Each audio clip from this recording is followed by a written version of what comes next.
2026년 지금 전 세계가 난립니다. 미국은 막 관세 폭탄 커트린다고 하고 중국은 예전 같지 않고 유럽은 아예 불황 얘기까지 나와요. 근데 진짜 이상한 게 뭔지 아세요? 이 와중에 딱 한국 경제만 살아날 거라는 전망이 나오고 있다는 겁니다. 완전 미스테리죠? 오늘 제가 이 수수께끼를 아주 시원하게 풀어드릴게요. 아니, 전 세계가 이렇게 흐린데 한국만 날씨가 맑다니? 이거 뭔가 좀 이상하지 않으세요? 근데 이게 그냥 하는 소리가 아니라요. IMF, OECD, 월드뱅크, 그러니까 이름만 대면 다 아는 그런 세계적인 기관들이 전부 다 똑같은 말을 하고 있어요. 그래서 오늘 이 흥미진진한 예측의 비밀을 한번 파헤쳐 보고요.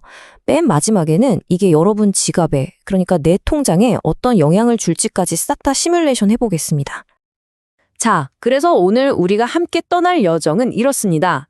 먼저 세계 경제의 진짜 민낯을 한번 들여다볼 거고요. 그 속에서 한국은 왜 특별 취급을 받는지 그 이유를 파헤쳐 볼 겁니다. 그리고 이 모든 좋은 시나리오를 한 방에 날려버릴 수 있는 최대 변수도 점검해야겠죠. 마지막으로 제일 중요한 질문. 그래서 내 생활은 어떻게 되는데? 여기에 대한 답까지 찾아보겠습니다. 준비되셨죠? 바로 시작합니다. 자, 그럼 첫 번째 순서로 세계 경제라는 이 거대한 숲 속으로 한번 들어가 보겠습니다. 겉에서 보면요, 팬데믹이라는 큰 상처에서 회복하면서 막 푸르게 보이는 것 같거든요. 근데 그 안에 살짝만 들여다보면 우리가 생각지도 못했던 위험들이 숨어 있는 전혀 다른 이야기가 펼쳐집니다. 자, 이 표를 한번 보세요. 딱 보면 아시겠지만 세계 경제가 지금 다 같이 한 방향으로 가는 게 아니에요.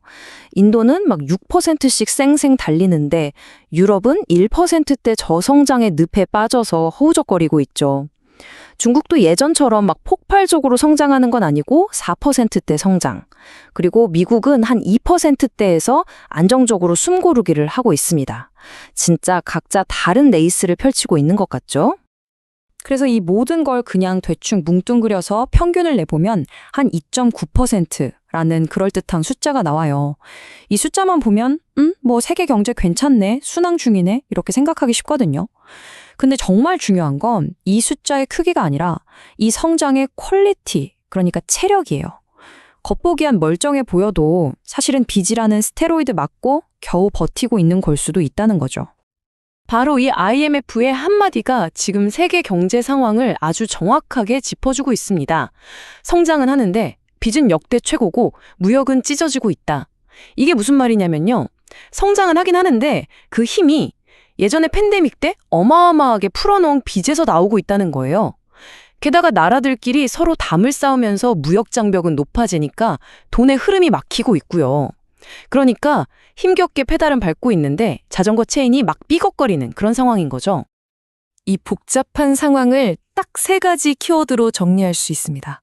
바로 파편화, 부채, 그리고 AI입니다. 먼저 파편화. 이건 미국이랑 중국이 싸우면서 전 세계가 쫙쫙 갈라지는 걸 말하고요.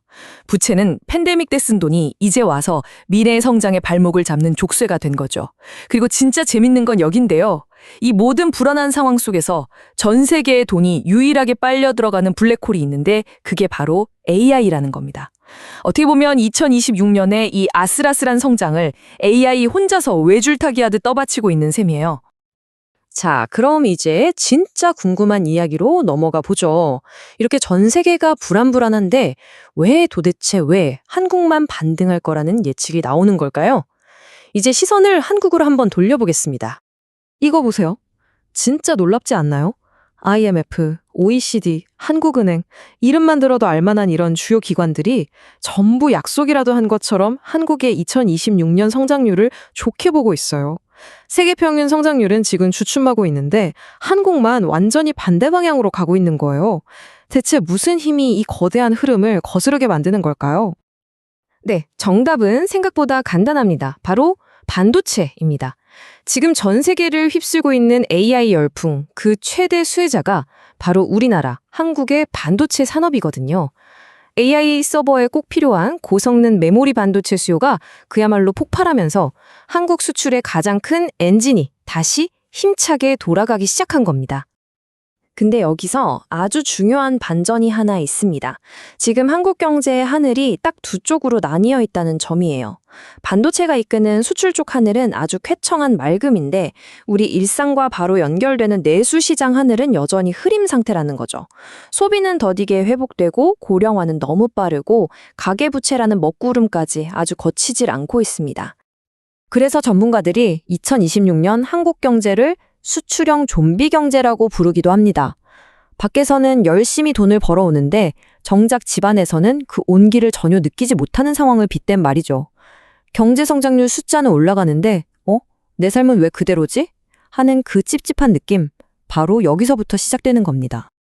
하지만 반도체가 이끄는 이 장밋빛 시나리오에 아주 거대한 복병이 하나 숨어 있습니다. 이 모든 긍정적인 예측을 한순간에 물거품으로 만들어버릴 수도 있는 가장 예측하기 힘든 변수죠. 바로 저 바다 건너 미국에서 불어오는 정치적인 바람입니다. 경제 전문가들이나 정책 담당자들이 밤잠 설치면서 걱정하는 최악의 시나리오 중 하나죠. 정말 만약에 트럼프 전 대통령이 다시 당선돼서 한국의 주력 상품인 반도체나 자동차에 60% 관세라는 정말 말도 안 되는 관세를 때려버리면 어떻게 될까요?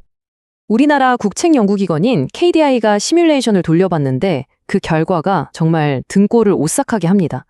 이 시나리오가 현실이 되면요, 한국의 GDP 성장률이 무려 0.4%포인트나 그냥 사라져버린다고 해요. 1.8% 성장할 줄 알았는데 순식간에 1.4%로 똑 떨어지는 거예요. 이게 그냥 숫자 노름이 아니라 수많은 일자리와 투자 기회가 허공으로 날아간다는 뜻입니다. 절대 가볍게 볼 숫자가 아니죠. 하지만 이런 위협이 있다고 해서 우리가 그냥 손 놓고 있을 수만은 없잖아요. 다행히 우리 경제는 이런 외부 충격에 맞설 세 가지 카드를 가지고 있습니다. 첫째, 기존의 자유무역 협정 FTA를 다시 협상해서 피해를 줄이고요. 둘째, 동남아나 인도 같은 새로운 시장으로 수출길을 넓히는 겁니다. 그리고 마지막으로 꽁꽁 얼어붙은 내수 경기를 살리기 위한 정책을 펴는 거죠.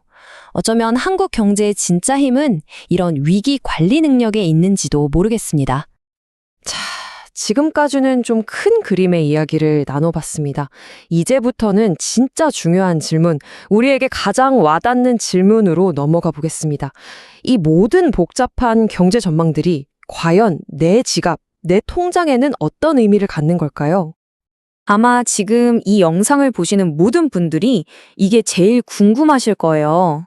알겠습니다. 세상이 이렇게 바뀐다는 건 알겠는데, 그래서 내 월급은요? 내 월급 정말 오르긴 오르는 건가요? 한국은행 분석을 보면요, 경제 성장률이 한 1.8% 정도 되면 평균 임금 상승률은 약 2.1%로 예상이 됩니다. 어쨌든 숫자만 보면 오르긴 오르는 거죠. 근데 여기에 아주 중요한 함정이 하나 있습니다. 바로 물가죠. 예를 들어서 내 월급이 350만 원이라고 쳐볼게요. 2.1%가 오르면 한 7만 원 정도 올라서 357만 원이 됩니다. 7만 원 올랐네 할 수 있죠. 근데 2026년에 예상되는 물가 상승률도 약 1.8%에서 2.0% 사이예요. 이게 무슨 뜻이냐면 월급 오른 만큼 고스란히 물가도 같이 오르니까 내가 실제로 쓸 수 있는 돈, 그러니까 실질 임금은 거의 그대로 그냥 제자리 걸음이라는 얘기입니다. 자, 그럼 월급 다음으로 중요한 거 바로 집값이죠. 집값은 어떨까요? KB부동산 전망을 보니까 아주 재밌는 포인트가 있어요. 앞으로 금리가 서서히 내릴 거라는 기대감, 그리고 새로 짓는 집이 부족한 공급 부족 상황.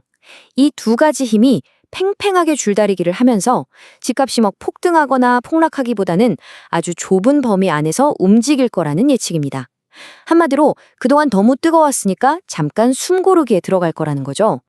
결국 2026년 우리 지갑의 운세를 딱 한 문장으로 정리하면 이렇습니다. 경제라는 큰 강물은 분명히 회복 쪽으로 흘러가긴 하는데 그 따뜻한 기운이 내 발끝까지 닿는 걸 느끼기에는 조금 어려운 그런 조용한 회복의 한 해가 될 거라는 겁니다. 자, 오늘 긴 이야기의 마침표를 한번 찍어볼까요? 2026년 한눈에 정리해드립니다. 첫째, 세계 경제는 AI에 기대서 아주 느리게 회복할 겁니다. 둘째, 한국 경제는 반도체 덕분에 반등은 하지만 우리 내수 경기는 여전히 좀 허약할 거고요. 마지막으로 가장 중요한 여러분의 지갑은요. 큰 위기는 없겠지만 그렇다고 대박을 기대하기도 어려운 그냥 안정적인 한 해가 될 가능성이 높습니다. 하지만 여러분, 이게 끝이 아니라 새로운 시작입니다. 2026년은 지난 몇 년간의 혼란을 싹 정리하고 다음 경제 사이클의 첫 장을 여는 정말 중요한 해거든요. 이 변화의 흐름을 먼저 읽고 미리 준비하는 사람만이 다음 사이클의 승자가 될 겁니다. 여러분은 어떤 준비를 하고 계신가요?